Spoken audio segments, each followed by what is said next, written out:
Welcome back, everybody. Today, I'm going to teach you how to set up sales tax in QuickBooks Online. Getting your sales tax configured properly ensures you're collecting the right amount from customers and staying compliant with tax authorities. So let's walk through this together. First, navigate to the left side menu in QuickBooks and click on Taxes.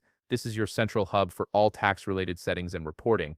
Once you're on the Taxes page, you'll see a button labeled Setup Tax. Go ahead and click it. This opens up the tax configuration form where you'll enter all the essential details for your sales tax.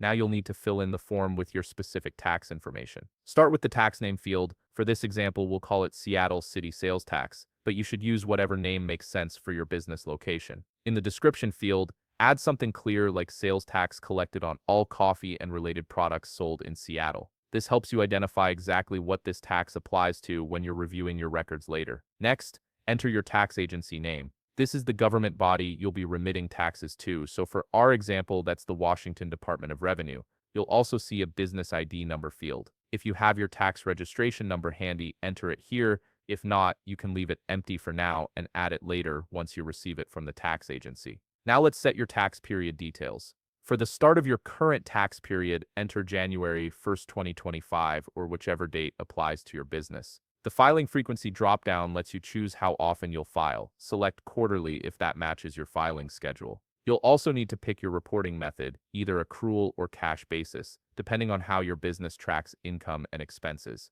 Here's an important one, the sales rate field. Enter 10% for Seattle's combined sales tax rate, though you should always verify the current rate for your specific location since tax rates can change. Finally, you'll see a checkbox that says this tax is collected on purchases. Leave this unchecked unless you need to track taxes you pay on inventory purchases. Once everything looks good, click Next and you're all set. Your sales tax is now configured and will automatically apply to eligible transactions. If you found this video helpful, please leave a like, subscribe, and see you in the next video.